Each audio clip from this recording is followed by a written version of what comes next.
श्री मंगलकवचम् विनियोगः। अस्य श्री अंगारकवचस्तोत्रमन्त्रस्य कश्यप ऋषिः अनुष्टुप् छन्दः। अंगारको देवता भौम प्रीत्यर्थं पाठे विनियोगः। ध्यानम् रक्तांबरो रक्तवपुः किरीटे चतुर्भुजो मेषगमो गदाभृत धरासुतः शक्तिधरश्च शूले सदा मम स्याद्वरदः प्रशान्तः।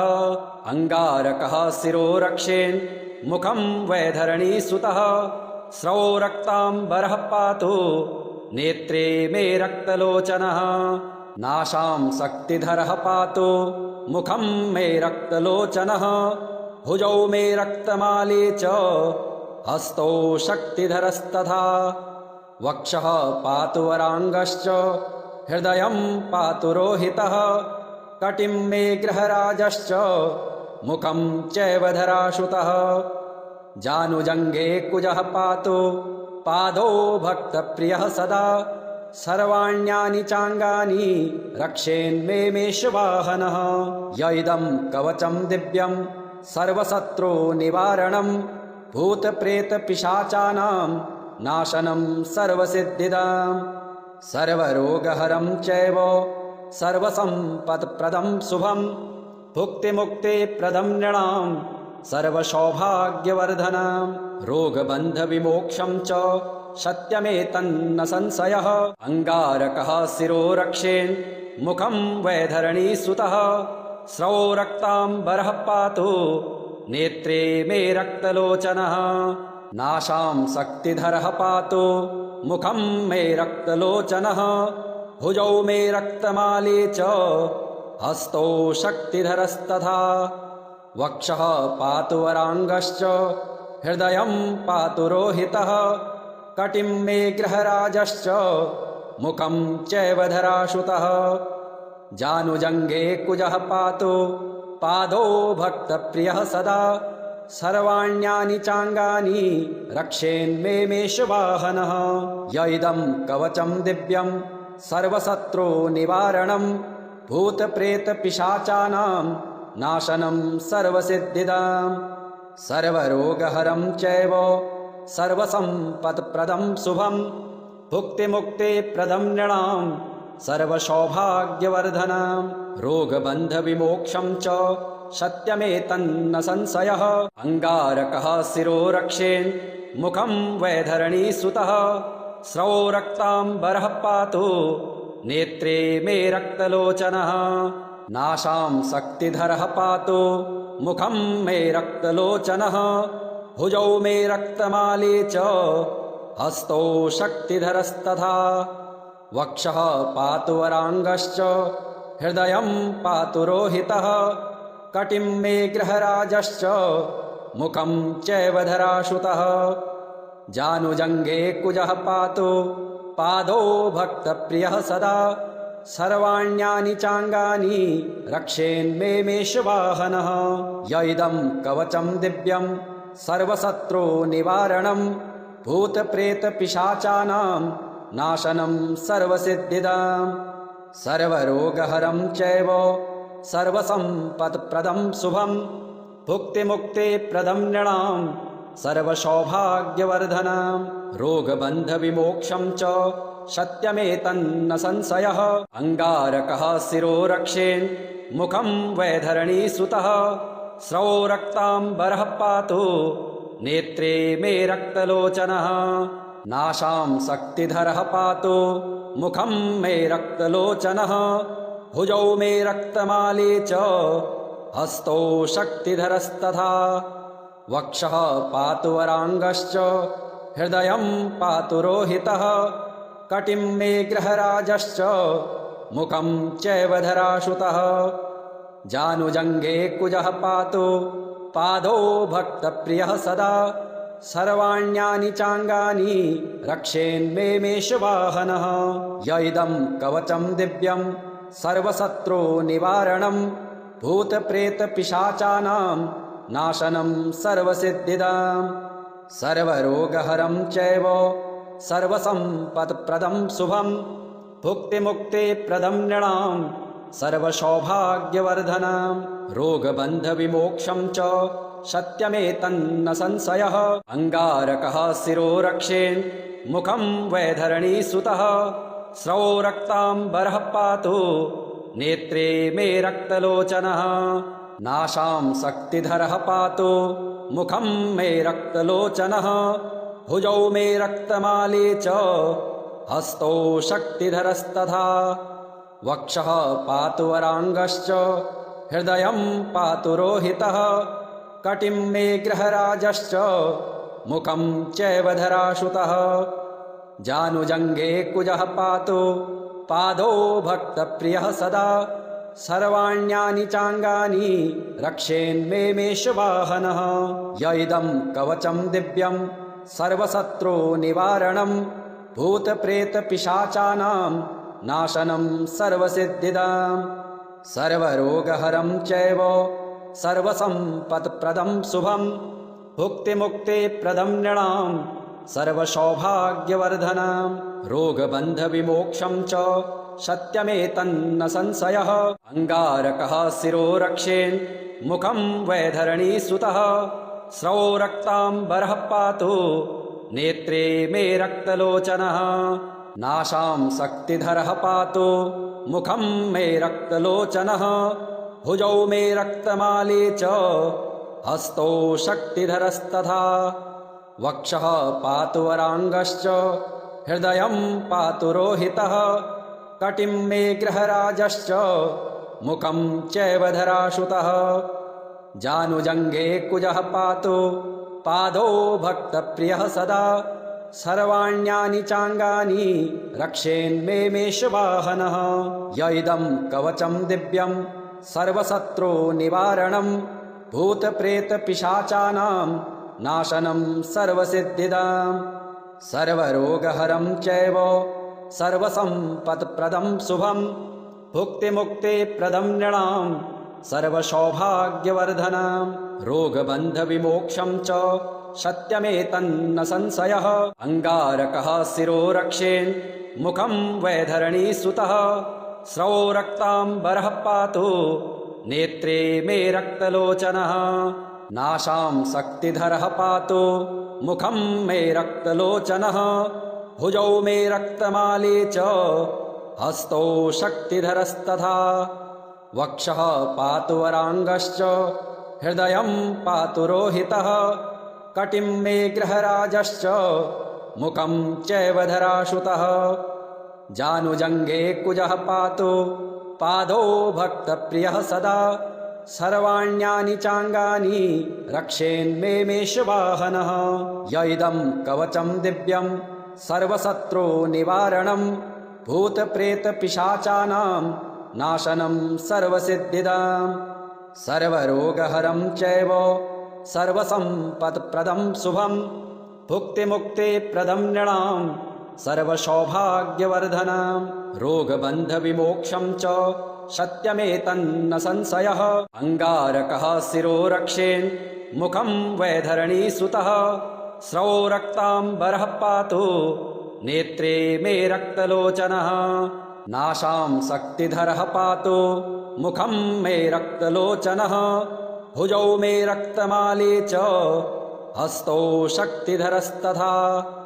वक्षः पातु वराङ्गश्च हृदयं पातु रोहितः कटिं मे गृहराजश्च मुखं चैव धराशुतः जानुजङ्गे कुजः पातु पादौ भक्तप्रियः सदा सर्वाण्यानि चाङ्गानि रक्षेन्मे मेषवाहनः य इदं कवचं दिव्यं सर्वशत्रुनिवारणं भूतप्रेतपिशाचानां नाशनं सर्वसिद्धिदां सर्वरोगहरं चैव सर्वसम्पत्प्रदं शुभं भुक्तिमुक्तिप्रदं नृणां सर्वसौभाग्यवर्धनं रोगबन्धविमोक्षं च सत्यमेतन्न संशयः अङ्गारकः शिरो रक्षेन् मुखं वैधरणीसुतः स्रवो रक्ताम्बरः पातु नेत्रे मे रक्तलोचनः नाशां शक्तिधरः पातु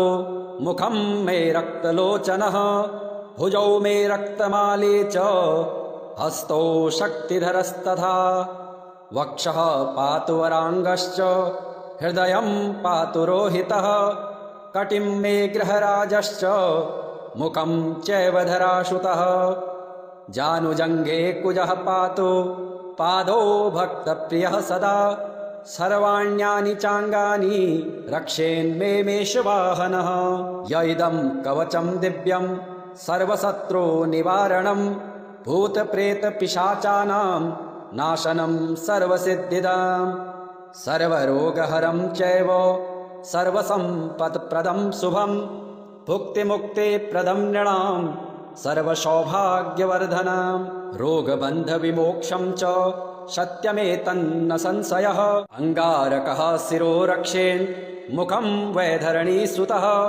स्रौ रक्ताम्बरः पातु नेत्रे मे रक्तलोचनः नाशां शक्तिधरः पातु मुखं मे रक्तलोचनः भुजौ मे रक्तमाले च हस्तौ शक्तिधरस्तथा वक्षः पातु वराङ्गश्च हृदयं पातु रोहितः कटिं मे गृहराजश्च मुखं चैव धराशुतः जानुजङ्घे कुजः पातु पादौ भक्तप्रियः सदा सर्वाण्यानि चाङ्गानि रक्षेन्मे मेषवाहनः य इदं कवचं दिव्यं सर्वशत्रुनिवारणं भूतप्रेतपिशाचानां नाशनं सर्वसिद्धिदां सर्वरोगहरं चैव सर्वसम्पत्प्रदं शुभं भुक्तिमुक्तिप्रदं नृणां सर्वसौभाग्यवर्धनं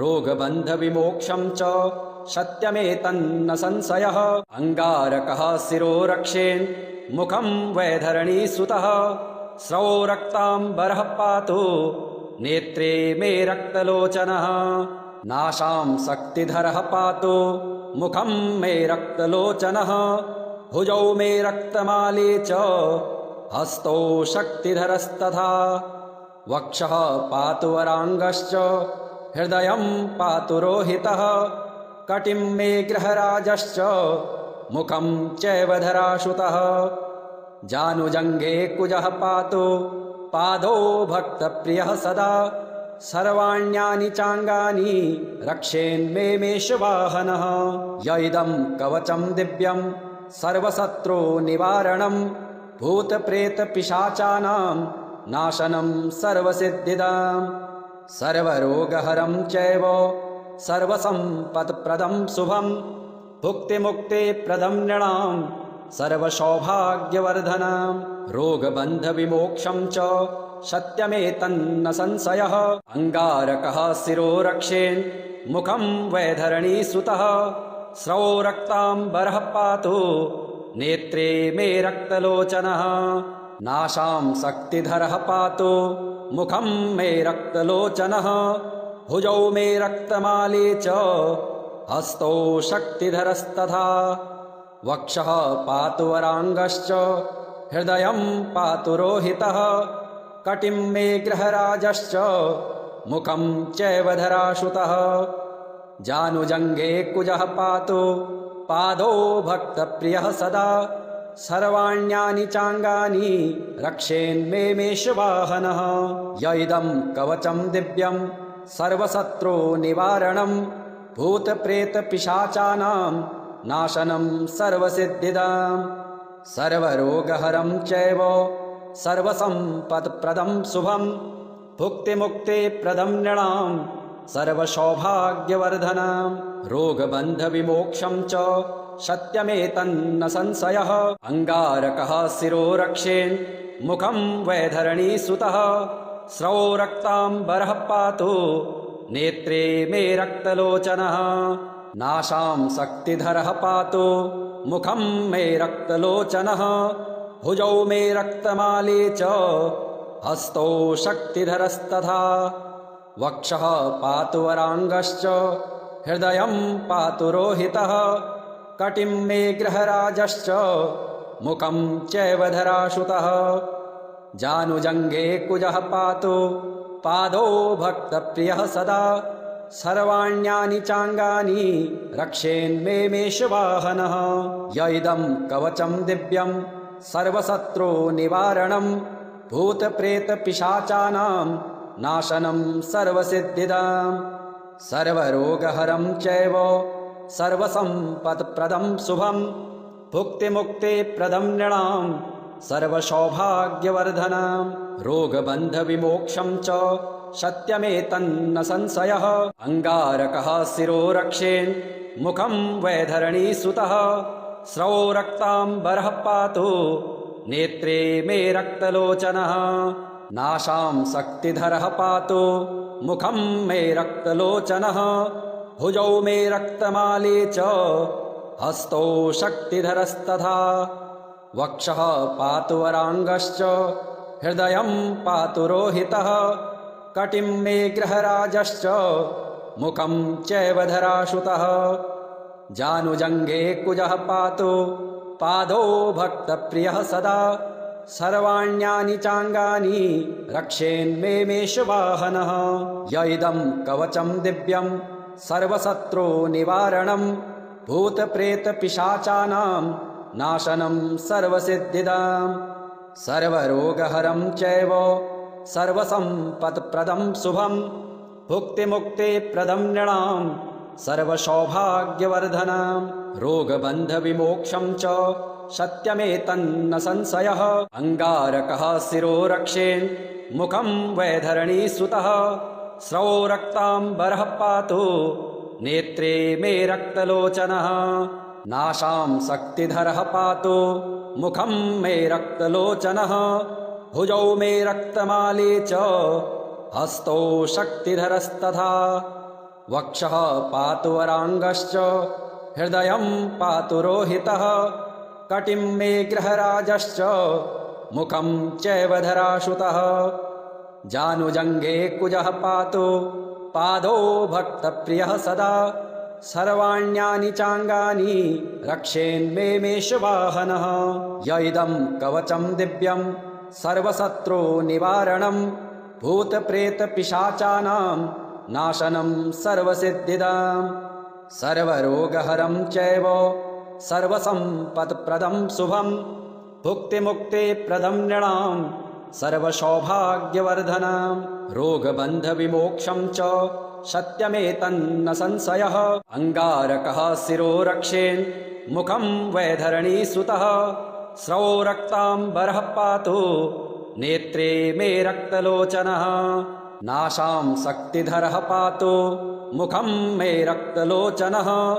भुजौ मे रक्तमाली च हस्तौ शक्तिधरस्तथा वक्षः पातु वराङ्गश्च हृदयं पातु रोहितः कटिं मे ग्रहराजश्च मुखं चैव धराशुतः जानुजङ्गे कुजः पातु पादौ भक्तप्रियः सदा सर्वाण्यानि चाङ्गानि रक्षेन्मे मेषवाहनः य इदं कवचं दिव्यं सर्वशत्रुनिवारणं भूतप्रेतपिशाचानां नाशनं सर्वसिद्धिदां सर्वरोगहरं चैव सर्वसम्पत्प्रदं शुभं भुक्तिमुक्तिप्रदं नृणां सर्वसौभाग्यवर्धनं रोगबन्धविमोक्षं च सत्यमेतन्न संशयः अङ्गारकः शिरो रक्षेन् मुखं वैधरणीसुतः स्रवो रक्ताम्बरः पातु नेत्रे मे रक्तलोचनः नाशां शक्तिधरः पातु मुखं मे रक्तलोचनः भुजौ मे रक्तमाली च हस्तौ शक्तिधरस्तथा वक्षः पातु वराङ्गश्च हृदयं पातु रोहितः कटिं मे ग्रहराजश्च मुखं चैव धराशुतः जानुजङ्गे कुजः पातु पादौ भक्तप्रियः सदा सर्वाण्यानि चाङ्गानि रक्षेन्मे मेषवाहनः य इदं कवचं दिव्यं सर्वशत्रुनिवारणं भूतप्रेतपिशाचानां नाशनं सर्वसिद्धिदां सर्वरोगहरं चैव सर्वसम्पत्प्रदं शुभं भुक्तिमुक्तिप्रदं नृणां सर्वसौभाग्यवर्धनम् रोगबन्धविमोक्षं च सत्यमेतन्न संशयः।